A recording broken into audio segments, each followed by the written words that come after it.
SIP, thank you so much. Yes. We also have one for IFDC, International Fertilizer Development Center. Are we here? Yes, please come.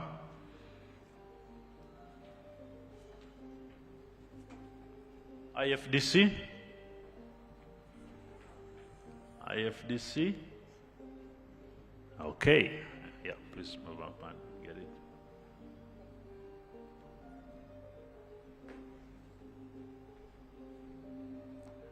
The other side? Yeah. There we go. In appreciation, thank you for all your contribution. Ladies and gentlemen, we now have one for World Food Program is now here? Okay. Please, yeah.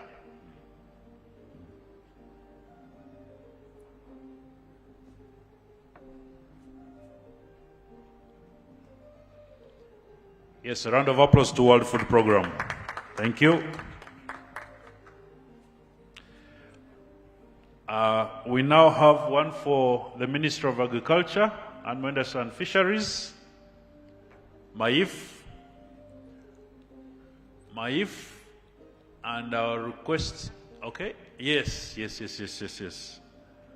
Please come and receive this award on behalf. Commissioner, it's good to have you here. Please come, Commissioner, yeah. Yeah, this side.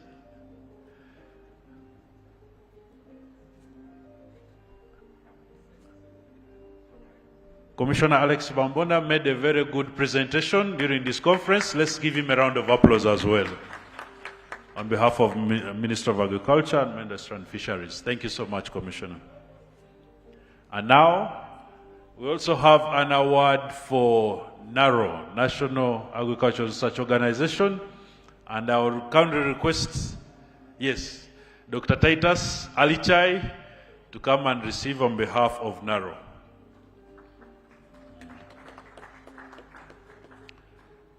And you'll be free. Where else today I'm a Prime Minister? But the photo is so that I'm the deputy.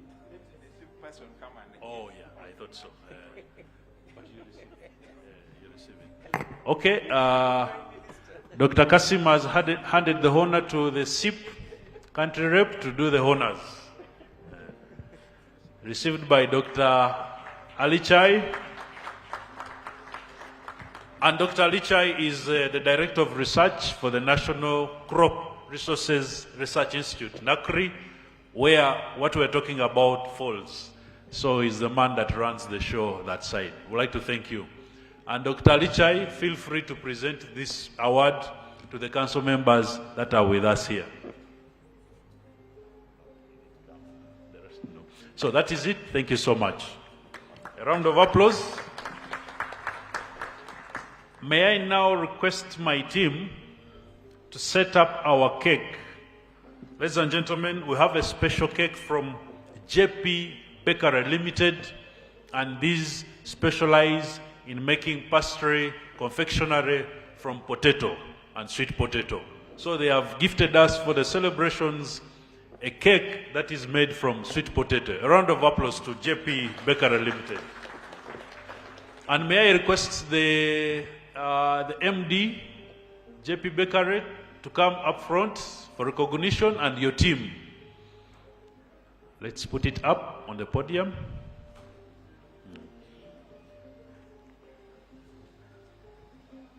Okay, good stuff. Yes, Mr. John, please come up front.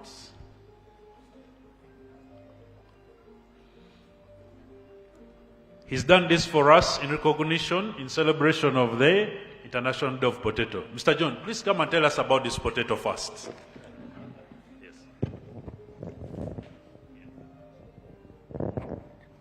Thank you very much. As JP Management, we want to thank the organizers of this conference, the delegates that have been here. To us as part of the private sector, it's been such a great inspiration that there is a greater future ahead for sweet potato, and we have a role to play. What we have here is a sweet potato cake made out of orange sweet potato, and we are very passionate about seeing that we eat sweet potato in a different way. I grew up growing sweet potato, eating sweet potato, and loving it. But to see it step beyond the kitchen and move into the upscale outlets where we can pick it even when we are not in the garden and enjoy something, I think we commend the great work that has been done. I want to go back to say the very many great things that have been said, but I just want to invite you to have a taste and share with us this cake as we leave this day with good memories about this conference. Thank you very much. A pleasure. Round of applause, Mr. John, and therefore I invite Dr. Kasim and all the guests here to come and do the honors of cutting the cake. Yes, including our children, please. Please come. We'll move down and do the cutting from down.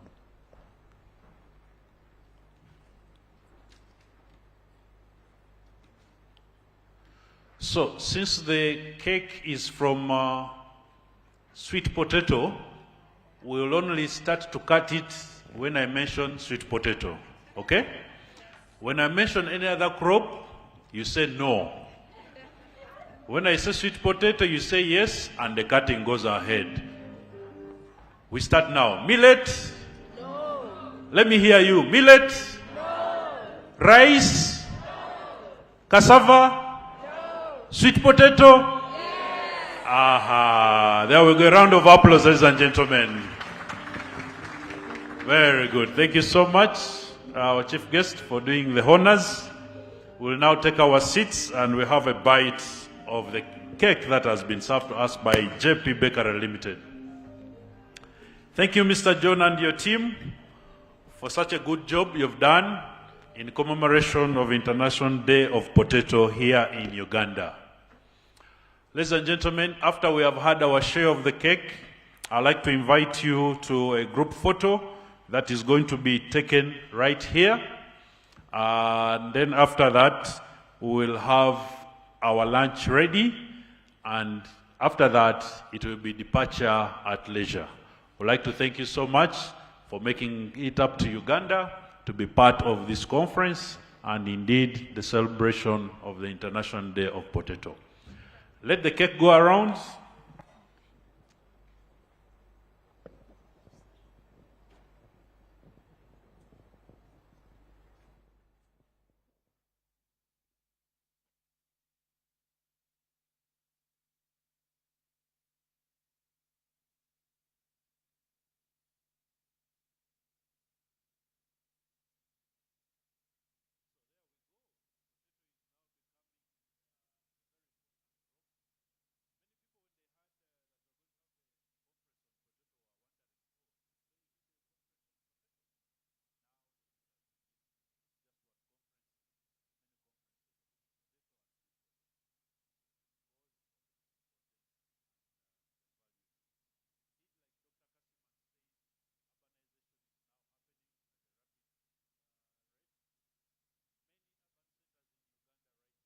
In the fight against hunger and malnutrition. The Food and Agriculture Organization of the United Nations recognized this by establishing May 30th as the International Day of the Potato, acknowledging the crop's critical role in achieving global food security and sustainable agricultural practices. Today, as we celebrate this day, we recognize the tireless effort of our farmers, researchers, and policymakers who work relentlessly to improve potato cultivation and utilization. We must continue to invest in research and development, focusing on high-yield, disease-resistant potato varieties and sustainable farming practices. Such investment will boost production and ensure that the benefits of potato farming reach the most vulnerable populations. In Uganda, organizations like the International Potato Center have been pivotal in promoting potato research and development. Our work in improving potato varieties and providing training and support to farmers has significantly contributed to the growth of the potato sector in Uganda and across Africa. We would like to thank the following partners for making the work of SIP on potato in Uganda a success: MAIF, FAO, Asareka, IFDC, NARO, farmer organizations, the private sector, such as the seed, tuber, and input dealers, the Bill and Melinda Gates Foundation, GIZ, FCDO, USAID, Makerere University, Potato Traders, Mercy Corps, the World Food Program, Lutheran World Federation, and so many of us. As we move forward, let us strengthen our partnerships and collaborations, both locally and internationally. By working together, we can enhance the potato value chain from seed production to market access, ensuring every farmer and consumer benefits from this remarkable crop. The International Day of the Potato is not just a celebration, but a call to action. Let us renew our commitment to supporting potato farmers, advancing agricultural research, and promoting policies that enhance food security and economic development. Together, we can harness the potato's full potential to create a better, more sustainable future for all. Thank you, and have a very happy International Day of the Potato.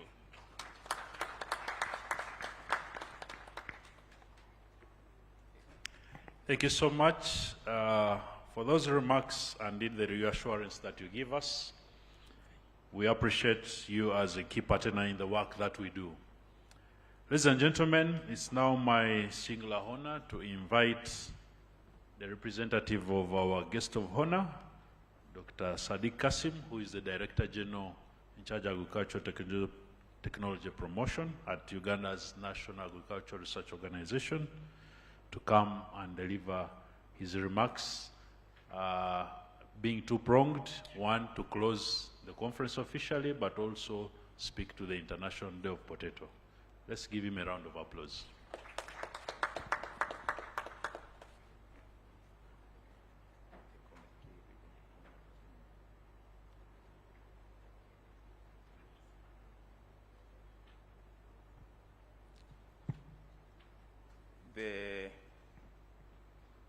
The country representative for SHIP,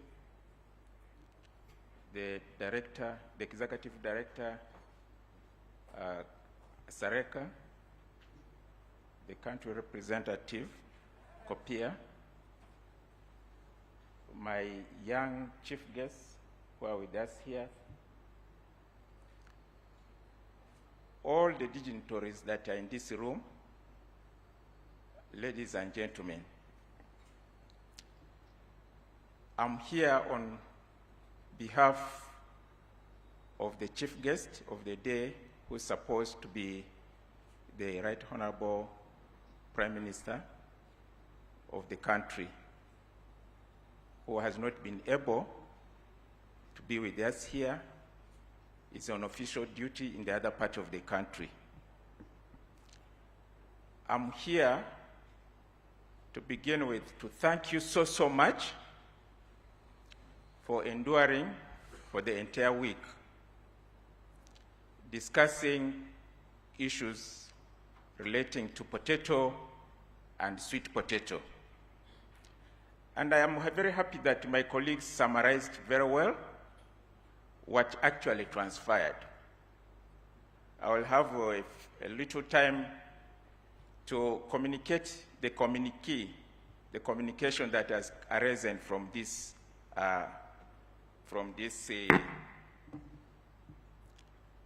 the conference over the few days. But before I do that, I want to further reiterate the importance of potato globally and in Uganda.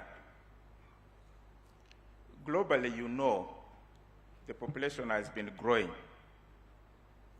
It is being projected to reach 9 billion people by 2050. We are now about 8 billion people. In Uganda, we are now 45.9, or say roughly 46 million people. And we are projected to be over 50 million people in the next few years. First, this population growth came with opportunities, but also with its own challenges of feeding it. The opportunities for us as a country is that we have young and energetic people who can drive us, very brilliant like these young people who will be able to drive us. But it also comes as a challenge is that as the population grows, there's always pressure on the land. As the population grows, amidst a climate change as of now, managing a high population in the advent of climate change becomes a challenge. So it requires that effort, like what my colleagues have emphasized. Now, why particularly the 5 days it has been emphasized that African Union, our economic blocs, and organizations like Kasareka are to prioritize the potato and sweet potato is because of the ability that we can produce reasonable volume per unit area. The yield, the amount of food, both in terms of fresh and dry matter content that we can produce per unit land area, arising from root crops collectively. When I add the cassava and yams to the sweet potato, the potato and bananas together, that ability to produce the amount of food per unit area is higher. And thus, these commodities are projected to be the hope of the world in the future in terms of food, nutrition, incomes, even industrial growth and economic development in general because of that ability. I'm very happy research has moved very far in harnessing not only the volumes, but the nutrition content through biofortification. Research has gone far in making sure that these commodities, their shelf lives can be improved, their processing ability can be enhanced, and now they process better. So in that regard, these provide one of the huge hopes for the world, for the continent, and for Uganda in particular. We want to reiterate our collective commitment to agricultural transformation, technology development, and inclusive value chain development, targeting this very commodity. I was very happy with the number of African countries that have been gathered here and be able to discuss the important matters regarding the potato. I want to specifically summarize the key points from the communique, which say we call upon the African Union, the regional blocs on the continent, development partners, and national governments to, one, prioritize potato and sweet potato as strategic commodities for food, nutrition, and income security, industrialization, and economic development. Two, strengthen regional platforms for coordination and knowledge sharing. Three, increase investments in infrastructure, human capacity, and inclusive development of the potato and sweet potato value chains. Four, harmonize enabling policies to accelerate research, technology transfer, and trade. I will want to pause here a bit. Today, for our guests who have come and who will be leaving the airport, sometimes you find a good number of young Ugandans leaving the country to look for jobs in the other parts of the world, especially in the West. And it is what I have always called that spirit, that feeling of joblessness. That feeling of joblessness. Why I call it as feeling of joblessness is because there are too many jobs. There are too many jobs in Africa. There are too many jobs in Uganda. There are too many jobs along the commodity value chains that we are discussing about. There are so many of them. But there is that feeling of joblessness among our youth. And I've always appealed to you, to all the people that I interact with. All we need is to work on the attitude of our young people. The attitude of young people. What is a job? What is employment? We should look at it in something that can put money in your pocket, something that can bring food on the table. Actually, we were misled when we were young. Because we were misled, we are being told that there are jobs classified as white-collar job, a job that you do not sweat. Your collar remains white. And this has misled many people actually into corruption. All the jobs, whether mentioned in the Bible, whether mentioned in the Quran, whether mentioned in whichever form, you should sweat a bit. And when you sweat a bit, it also gives you good health, by the way. It gives you good health. When you sweat a bit, you do some work, and you generate the income, you generate the food, you improve your livelihood.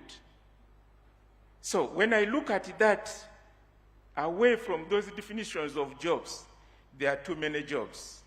We don't need to feel joblessness and migrate from land of resources to lands of scarcity.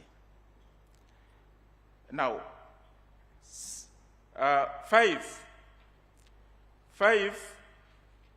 we need to promote digital innovations that enhance certification, traceability, and access to markets. And this arose from the 5 days that were here. They need to certify our seed. They need to certify our products that are numerous along the two value chains. And then also the ability to trace them. When we're able to trace them, we increase their integrity, their trust, and their uptake. And of course, the access to the market. One of the things I wanted to say which arose from this room is that market is readily available for our potato and sweet potato products.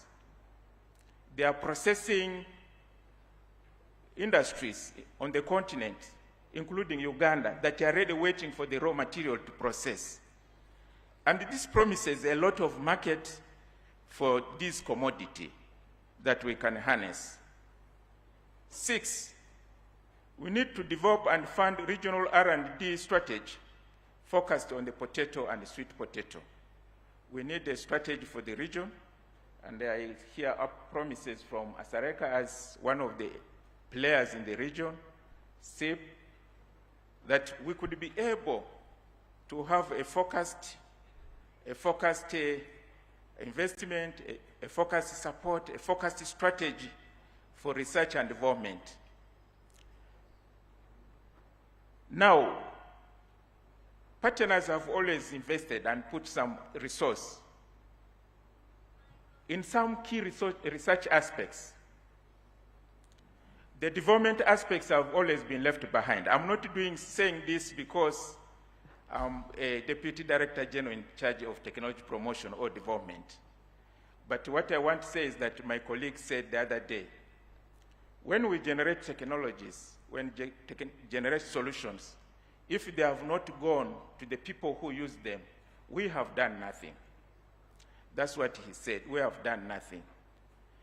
The development part of research requires a lot of investment because handling the entire value chain, handling the production, enhancing the ability of the farmer to harness the benefits from the technology requires some reasonable investment. And I appeal to the stakeholders in the continent, the leadership in the continent, to see to it that farmers, the communities, benefit from the genetic gain that researchers have put in the various varieties, in the various technologies. And that requires some reasonable investment. It was emphasized in this room and say interventions in irrigation should be able to bring out the potential of the technologies. And so that kind of investment we need to look at. 7, support innovation ecosystems that encourage private sector engagement. Now, in Naro, where I come from, we have been encouraging 2 technology uptake routes. We have the commercial route, which we refer to as a vertical route for technology transfer. That one is more sustainable because it involves the private sector. It is a business. I was discussing the first day I came and interacted with my friend. He has a very, very good model for marketing cassava in the country, and he needed to partner with us. And then I was telling him and say, what we still lag behind is the understanding fully that trade and business is more sustainable than the public route. The public route is where the communities expect government and call whatever is generated with the government fund as a public good and should be just going out. This has a limitation. It is not sustainable in the sense that, 1, it does not empower the value chain. Because even you who is accepting, who is being given, by the way, if you are being given something, you are not being strengthened. If you are denied something and you make some extra effort to access it, you are being empowered. You are being empowered. So that is the avenue that we will want also to encourage in the community, and we can do that if we are private sector led. If we are led by the business people. The business people don't want to give things just free, and in that case, they empowers everybody, including myself.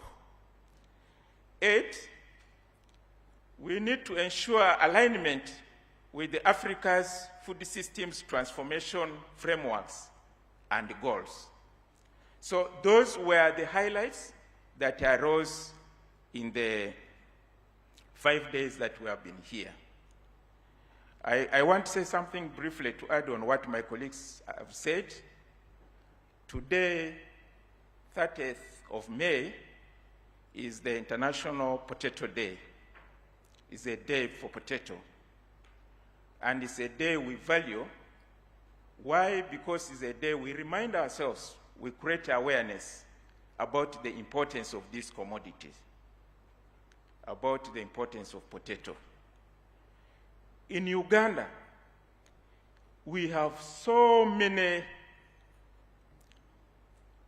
ethnic groups or cultures across the country. Over 54 of them. 54 different people in Uganda with different cultures, different staple foods, although some enjoy together. But potato is among the is the 8th important commodity in the country. These diverse people of Uganda with the different food preferences, potato is the 8th important commodity.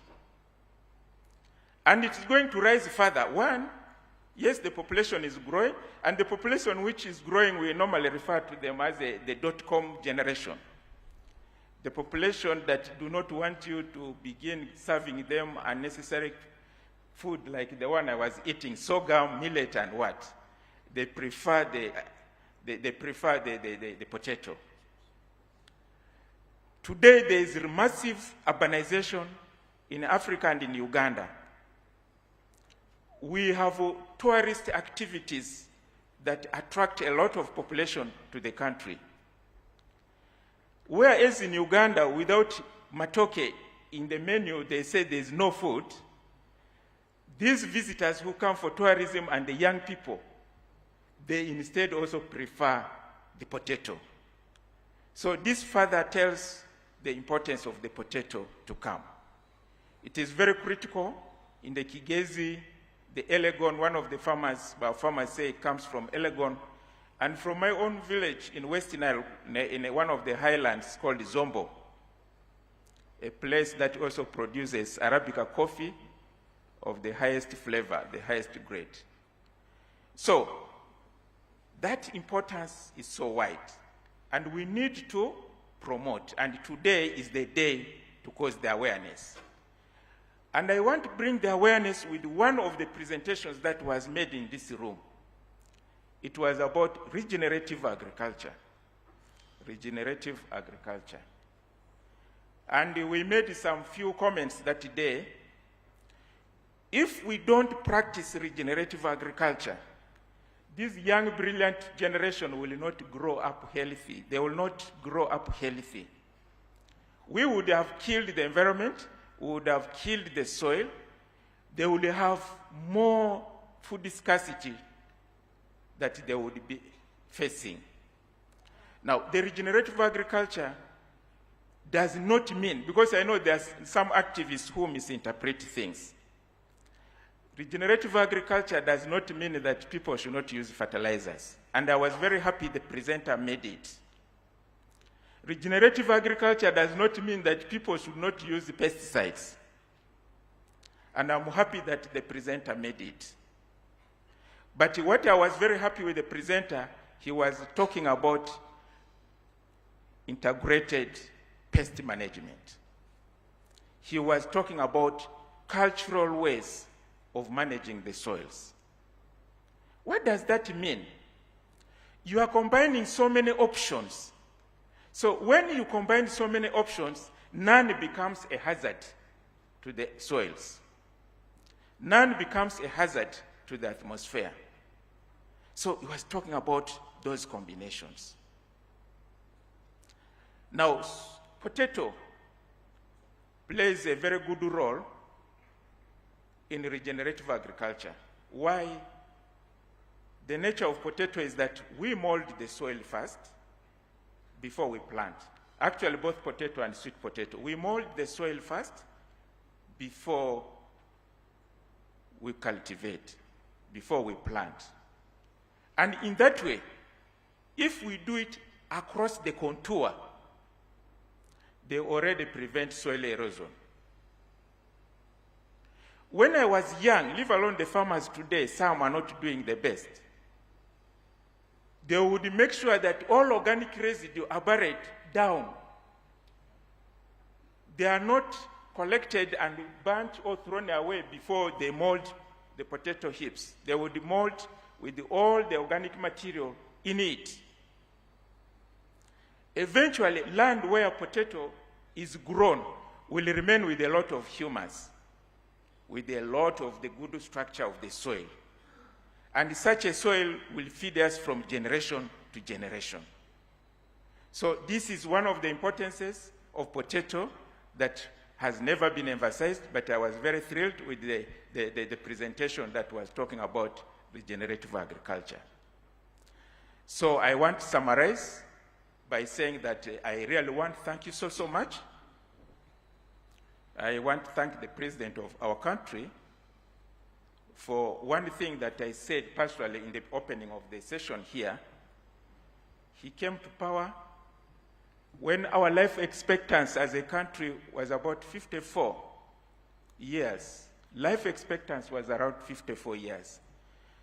But we thank God, today we boast of a life expectancy of 68 years, 68.2 years, life expectancy. We have a good number of people now who go to the 80s, 90s, but not the one of the 250 as my colleagues is talking about. If it happens, we glorify God. Stay around. Now, but we have a good number now that are in 90s, 80s, with the almost death eliminated through immunization programs. Today, the number of people now who are disabled have reduced drastically. Now, with the good also nutrition now that research has put in through biofortification and enhancing nutrient content, Uganda fairly has one of the healthy populations. And for that, we thank government for that. The government has also put some reasonable resources to support research and development in general. But I always say, as we put the right hand to say thank you, we are putting the left hand side and say Uganda can still join the rest of the continent to prioritize those commodities and take them to the higher level. We thank the leadership of my own leadership of NARO that has enabled our scientists in Uganda, especially in agricultural sciences, to do something. Our partners from FAO, SIP, COPIA, Asareka, and all these other institutions that are not with us here, the universities, the farmers, the extension workers, the cultural institutions, the media. Thank you, the media. Sometimes I annoy them because I always emphasize that they give more attention to popularize things involving tear gas and that kind of thing instead of popularizing our agricultural efforts. Our agricultural efforts impact a lot in the population, and today I see many of them committed. I thank them so much. I thank everybody. I thank the organizers of this workshop, this conference, for God and my country. Thank you so much.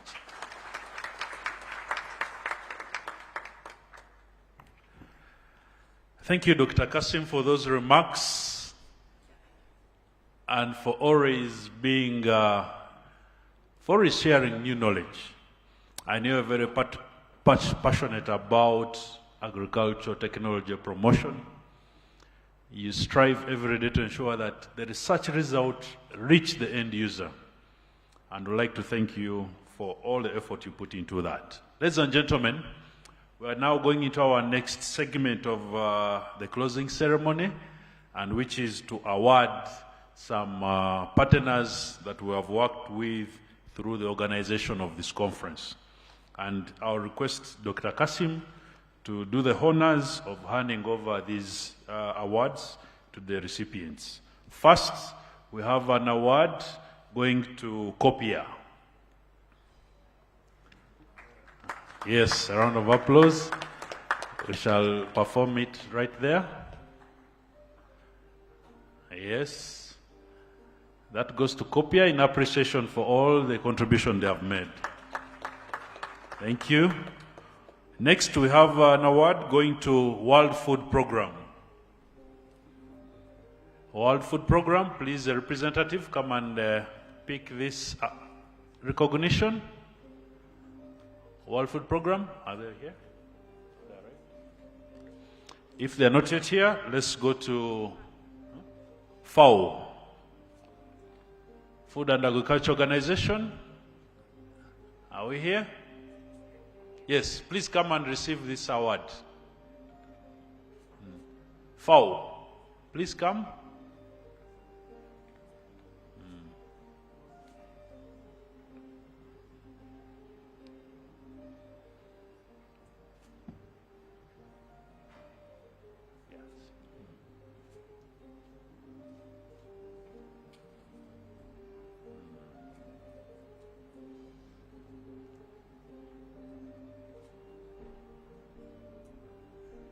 There we go. A round of applause to FAO.